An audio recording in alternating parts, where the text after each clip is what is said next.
안녕하세요. BTX입니다. 오늘은 역대상 8장과 9장을 살펴보겠습니다. 이미 7장에 언급된 베냐민 지파의 계보가 보다 자세히 보충 소개되면서 사울의 족보로 이어집니다.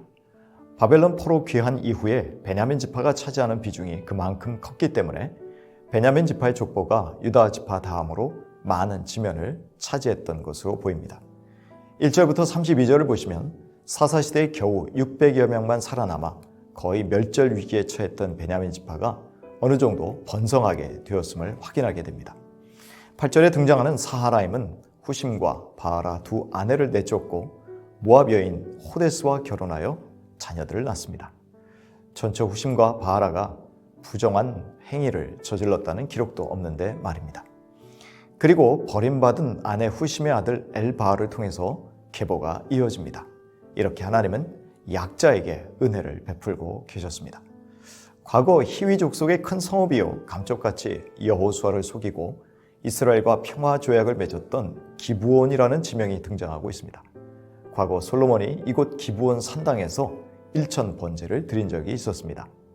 33절부터 40절을 보시면 베냐민 지파에 속했던 사울 자손들이 소개되고 있습니다. 사울은 이스라엘의 초대 왕으로 이스라엘을 40년 동안 다스렸습니다. 그의 할아버지는 넬, 그의 아버지는 기스, 그의 아들들은 요나단, 말기수와 아비나답, 에스바알입니다. 그런데 요나단의 후손인 무비보셋의 자손만이 소개되고 있습니다. 그것은 다윗이 요나단과의 언약을 지켜서 그의 자손에게 호의를 베풀어 그 자손들이 번성할 수 있게 하였기 때문입니다.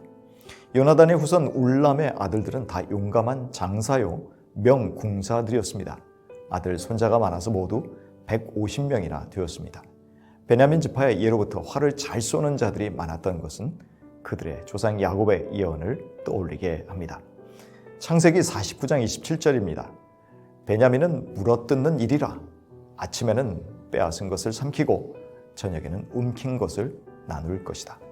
이제 9장으로 넘어가겠습니다. 족보의 기록을 통해서 바벨론 포로에서 귀환한 백성들이 어느 가문에 속했는지를 잘 알 수 있었습니다. 특히 제사장들과 레위인들과 성전 봉사자들이 많았다는 것이 특징입니다. 아울러 이스라엘 백성이 왜 바벨론의 포로로 끌려가게 되었는지를 분명하게 언급합니다. 그것은 우상 숭배 때문이요 영적 간음의 죄를 지었기 때문이었습니다. 고레스 왕의 귀한 조소가 있은 후에 얼마간의 이스라엘 사람들, 제사장들, 레위 사람들, 성전에서 일하는 사람들이 예루살렘에 가장 먼저 돌아왔습니다. 3절부터 9절에 보시면 유다와 베냐민 지파에 속한 족장들의 명단이 기록되어 있습니다. 숫자를 보면 유다 지파의 690명, 베냐민 지파의 965명이었습니다. 귀환한 제사장들의 가문의 지도자들이 1760명이었지만 귀환한 레위인들의 숫자는 기록되어 있지 않습니다.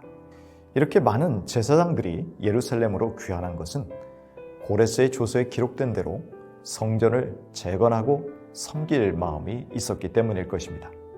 성전 문지기들은 성전의 여러 출입구를 비롯하여 성전 안의 많은 문들, 곳간들을 지키고 조석으로 문을 열고 닫는 일을 했었습니다. 아론의 손자였던 대제사장 비느하스 때부터 시작된 성전 문지기 직분은 이후에 다윗 시대에 체계화되었습니다. 성막 시절에는 비느하스의 지도를 받아서 고라의 자손들이 성막을 지켰고 성전 완공 후에도 고라 자손들이 성전을 지켰었습니다. 17절부터 27절에는 성전 문지기로 봉사하게 된 사람들의 명단 212명이 기록되어 있습니다. 성전 문지기들은 자기 마을에 살면서 순번제로 성전에 올라가 7일씩 직무를 수행했습니다. 이들 중 4명의 우두머리 문지기들은 성전의 방들과 창고들을 지켰습니다.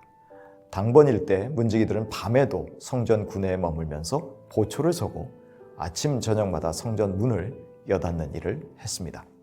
또한 레위인들 중에서 성전에서 사용하는 제사용 그릇의 정확한 출납을 책임 맡은 자들도 있었습니다. 성전의 각종 제사 기구들과 그 밖의 여러 도구들, 고운 밀가루, 포도주, 올리브 기름, 향, 향료 등을 책임 맡아 관리한 레위인들도 있었습니다. 하지만 향유의 제조는 제사장 자손들이 맡았습니다. 고라의 자손 레위인 중에는 제물로 쓸 빵을 구웠고 그하 자손 중 담당자들은 안식일마다 성소 안의 떡상에 올려놓을 진설병을 준비하였습니다.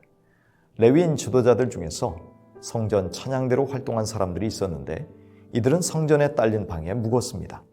찬양대원들은 다른 일을 일체 하지 않고 오직 찬양을 도맡아서 봉사하였습니다. 여기에 기록된 레위인들은 자기 집안의 족장들로서 예루살렘 도성에 살았습니다. 8장 후반부에 기록되었던 사울왕의 족보가 35절부터 44절에 다시 한번 기록되고 10장에는 사울과 그 아들들의 죽음이 기록되어 있습니다. 사울의 족보는 기브온 성읍을 세운 여이엘로 거슬러 올라갑니다. 여이엘의 자손들은 기브온을 떠나서 남쪽 예루살렘 성읍에 정착하게 됩니다. 많은 제사장들, 레위인들을 비롯하여 고레스의 칙령을 듣고 많은 유대인들이 척박하고 황폐한 가나안 땅으로 돌아갔습니다. 하나님께 순종함으로 돌이킨 증거이기에 그들의 이름은 후세에 믿음, 순종, 헌신의 사람들로 기록되었을 것입니다. 그리스도께 돌이켜 거룩한 그리스도인들로 불려지는 우리들을 주님은 결코 외면하지 않으십니다. 요한계시록 3장 5절입니다. 이기는 사람은 이와 같이 흰옷을 입을 것인데 나는 그의 이름을 생명책에서 지워버리지 않을 것이며 내 아버지 앞과 아버지의 천사들 앞에서 그의 이름을 시인할 것이다. 누가복음 10장 20절입니다. 그러나 귀신들이 너에게 굴복한다고 해서 기뻐하지 말고 너의 이름이 하늘에 기록된 것을 기뻐하여라.